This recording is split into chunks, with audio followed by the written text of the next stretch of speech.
Hey everyone, welcome back to Play Casket with your wonderful hosts, Parak the Goblin and Ghost, your co-host, and Rusty Bones. And this week on a new episode of Your Turn, we had some crazy digital shenanigans going on, like all digital all the time, which was kind of gross. But we're gonna go ahead and start with one thing that did happen literally hours after we were recording, or at least during, because we did mention it. We didn't have plans to kind of break it all down, but basically the FTC shat their pants with their pseudo lawyer bullcrap, and basically the purchase of Activision Blizzard from Microsoft finally went through. That way, everyone can have their digital games put on their new cloud system, and everybody has no decisions otherwise. Yay! Right. It's pretty funny because I think they tried so hard to block it, but when it really came down to it, like the CEO of Sony didn't even bother to show up first because they knew they wouldn't win, and then they had like a bunch of lawyers, and the lawyers kind of like tried to talk to the judge about like how this is anti-consumer, and everything they laid out was just like, no, this doesn't, like, what is it? It doesn't put the industry at a disadvantage. It doesn't like do all this stuff. It doesn't put the industry at a disadvantage from what they were describing. Basically, what they were describing was, this hurts Sony. Like, what does that mean? So? Well, that's the thing though. Sony is not the industry. Microsoft's been behind on every generation as well too.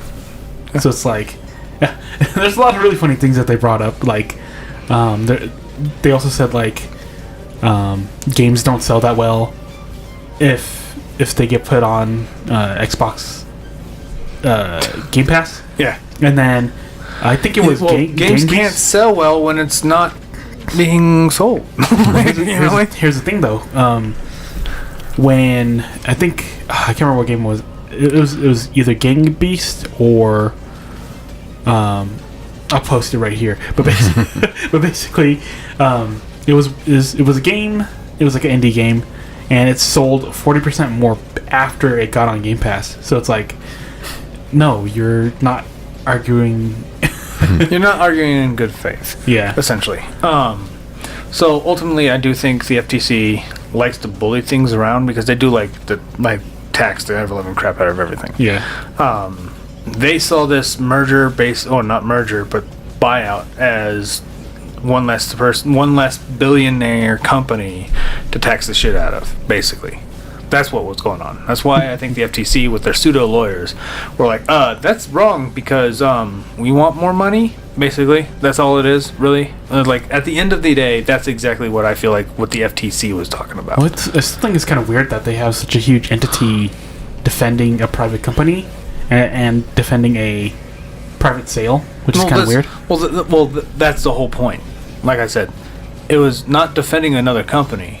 The company was using basically the knowledge they thought they had to say, wouldn't you want two more incomes? I mean, that's the whole reason why a lot of, like, even divorce lawyers have admitted that the best thing to ever happen to the industry was more divorces and making divorces easier. Like, if you had more people separated, like, you're getting more income from this on a state level and on a federal level. You're getting more income from these people paying alimony or getting taxed out the wazoo because you have two companies instead of one. Because it only hits a certain threshold. If people divorce, they can get back together. They can get together with other people and divorce again. Yeah, it's a money making machine, dude. And so when you take two companies you're taxing the crap out of and merge it into one company you're taxing the crap out of, that's cutting your taxing the crap out of ability by 1/2. And that's the problem. Why they were trying to use and I think that's what Sony was trying to do, is just use that knowledge to say, haha, you're not allowed to do this. Well, no, it was like they kept saying it was like anti-competitive, also because they were losing out on Call of Duty that they were super butthurt about. They're basically they're terrified of the buyout for that reason. Yeah. Now, I think as consumers, we should actually be very pissed off and very concerned about this crap. And I is this good? Dude, you're always showing teeth. I don't know how you always look angry-ish. Or I don't know. smiling. It's really hard to tell, dude. You're like No, he's you're like smiling. Dude, he looks like an '80s like render character, like pixel art. Like I don't know if I should be offended or. I don't know. I have a full range of emotions, so there's that. I got that on both of you guys. But yeah, no. So I do think like we should actually be more concerned about crap like this, because we've talked about Embracer always buying up people all the time, and we were very worried about that. And I think Microsoft is trying to race to get the other ones, because I firmly believe like once we go to a full digital world, everyone's just going to buy up all the indies and just release their indies exclusively on their whatever system streaming service. And I think when we get to that point, gaming as an industry will probably crash hard. Forbidden E word. Like it will crash really, really hard. It will go full Enron. And I think after that crash, we'll start seeing them trying to pretend that going back to physical is such a hip new thing. And that's because I think a lot of companies are just going to fall to pieces doing so. And I think that's why Microsoft's on like a huge headway on trying to make the Xbox brand less of a console brand and more of a service brand. Because they've been slowly trying to eavesdrop and drip in the Game Pass and doing research of the xCloud and doing all this other stuff, because they want a digital service system as Xbox the system. And they even went on a statement that was actually really funny. Like after this whole thing, they said exclusives are the toxins in the gaming industry. They do not see the reason why exclusives even exist. Coming from the same company who just spent $7+ billion on buying exclusive companies. Like, well, the thing what is, the hell? Well, I remember when they went to Discovery, even Microsoft was going to buy out Bethesda before, or Sony was going to buy out Bethesda, and they were going to make Starfield exclusive to PS5. Yeah. So well, the thing is that was still going to be. I think that was because it was still in development and stuff. Yeah. And I think when they were buying Bethesda, they're like, okay, yeah, that's on the development, that's on the agreement. Okay, fine. And before the ink was even dry or anything, like they didn't even get to write up anything yet. They're like, okay, that's being developed for XYZ. This is being developed for XYZ. And that's just how it is. That's why Minecraft still gets released on just about everything.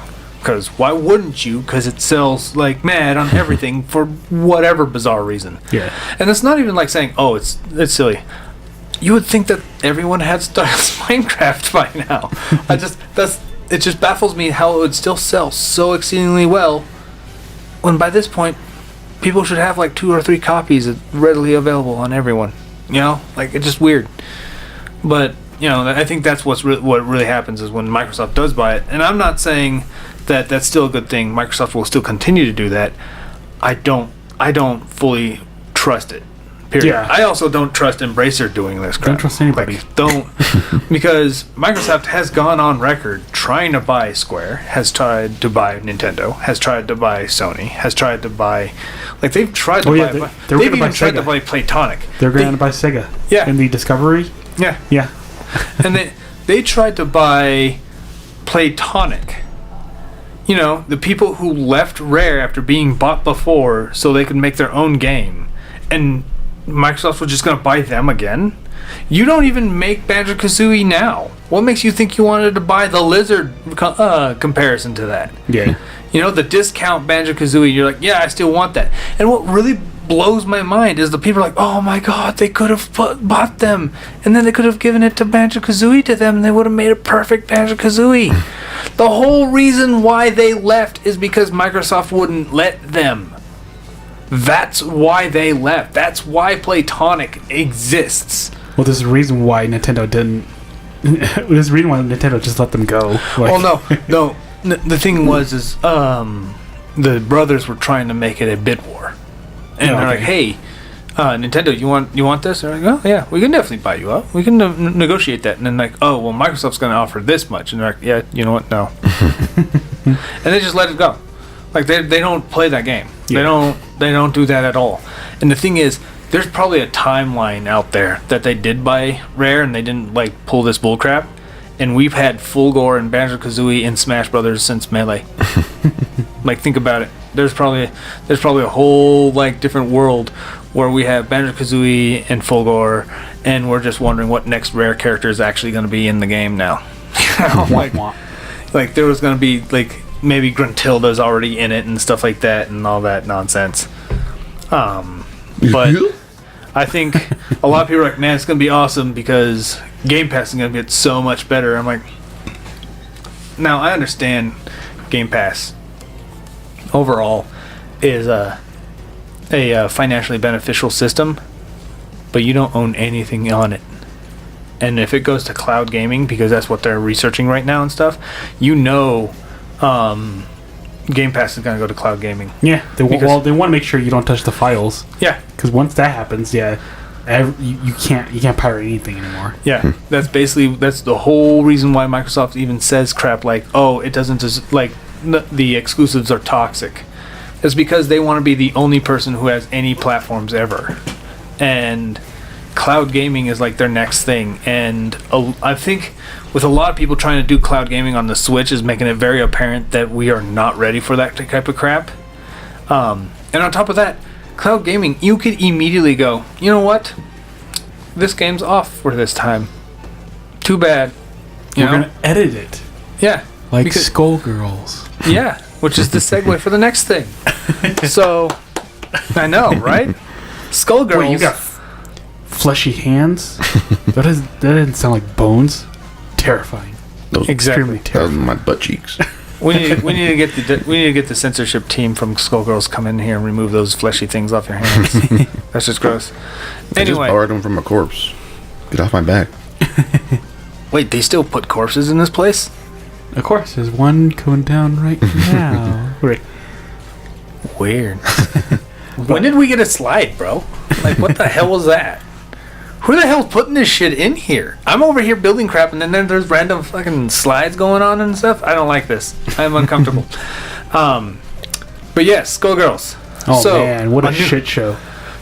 If there was ever a time that just shows that physical media matters way more than ever, it was this week with the buyout crap from Microsoft and this stupid stunts right here.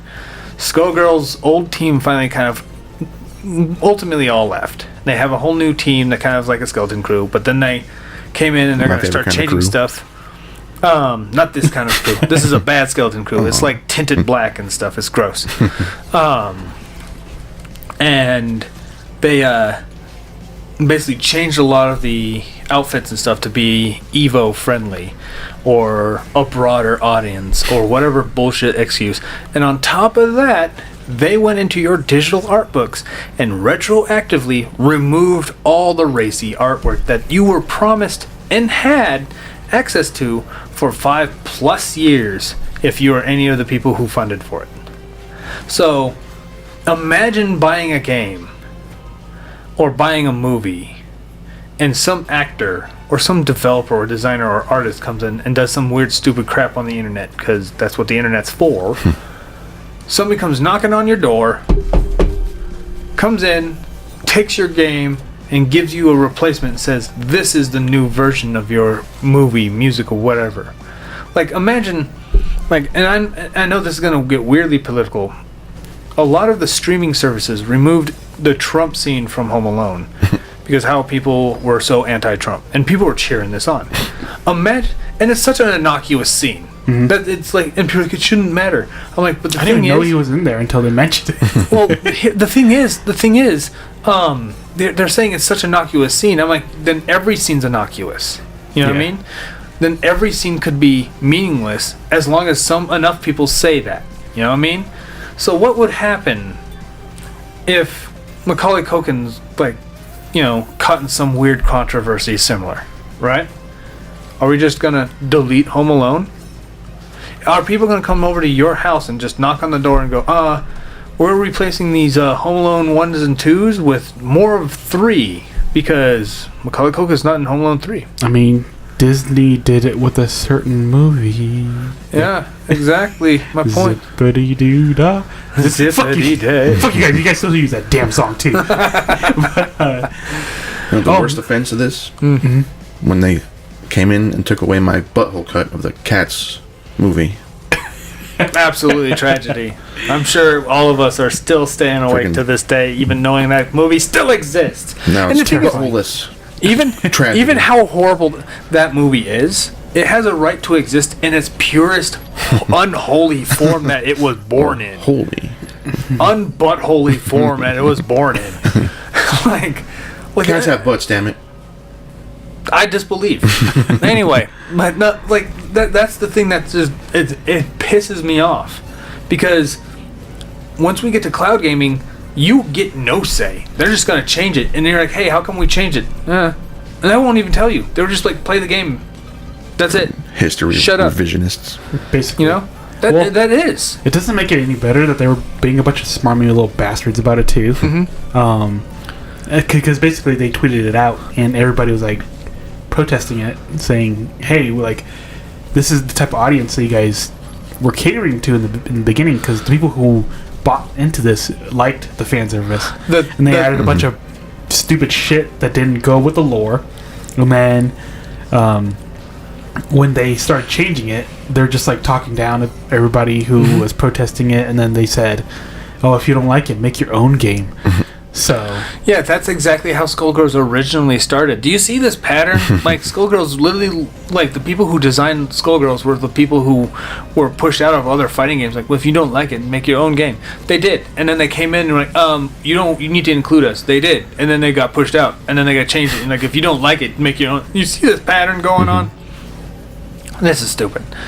And the thing is, what's ridiculous is, these people are like, oh, looks like it, like the 200 average player base. There's only 200 playing that game on average on Steam, and people are saying, it's the way it's supposed to be. I'm like, not for 200, dude. yeah, and I think the most annoying thing is that like the people who are cheering it on too probably never touched the game in their life. Yeah, no, they like it. They like it and they support it because they know it pisses gamers off. Yeah, They would like if they knew that saying a certain thing would make us stab our eyeballs out. They would just chant it out like everywhere because that's all they want. They don't care. They don't care if it hurts them too, as long as it hurts us as gamers.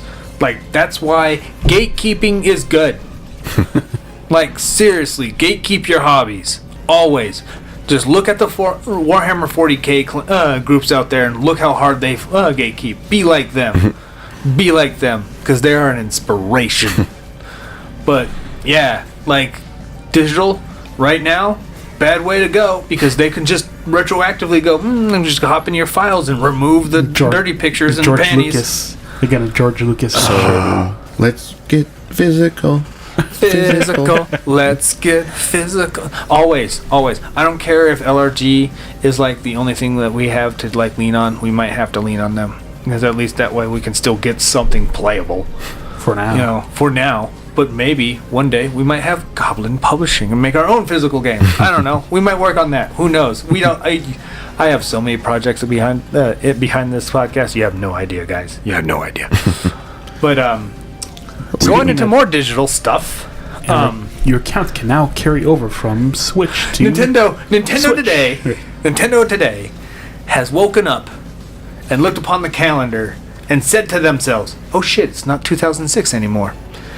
Because now your accounts have been stated by the president that your Nintendo accounts for your online will transfer over to the Switch's successor. So, ultimately, that means a lot of your digital games will be supported on the new system. Everybody give a good clap. Stop it with the fleshy hands. That's weird. But, All right. Oh wow! Awesome. oh yeah, see, bravo. Yeah, all right, yay. Very bone. How are you doing it? You're ephemeral. Farting. He's just making noises with his mouth. So, Nintendo has finally decided to be like 2016, be able to actually download your games. If those mind you, there's probably still going to be stipulations. Publishers will probably have to be okay with it, right? Because PS3 to PS4, they pulled that same crap. You can have your PS3 games on the PS4, but then like all the like major publishers were like, no, you're gonna have to buy the PS4 version. Yeah, there's like 4 of them. Yeah, yeah. So you're gonna probably have something similar to what have you, the Xbox One that has the free upgrade to the Xbox X thing. But you can still have. Basically, that also tells me that it's going to probably be backwards compatible. Ooh, I know. I'm kind of excited about that.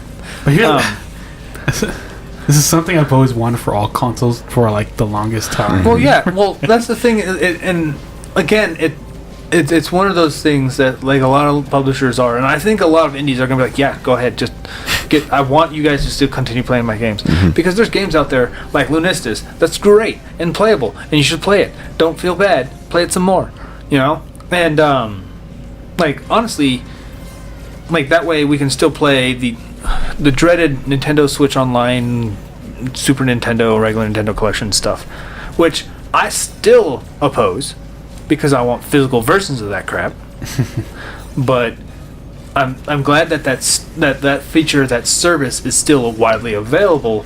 It allows people to, when they finally release a successor, to feel comfortable getting that successor while still kind of burning out their backlog. So, welcome to 2016, Nintendo. Wow. Now if only Microsoft and Sony will copy that. So we'll see what they do. Because when the PS6 comes out, it's like, oh, there's new. Well, new I feel like a lot of major third parties are going to always be kind of leveraging that too, so they can resell their older products again. Like that's honestly a way of, like, that's like the weird pseudo Kickstarter. Like, hey, if you give us $60 to our next project, we'll give you Spider-Man 1 again.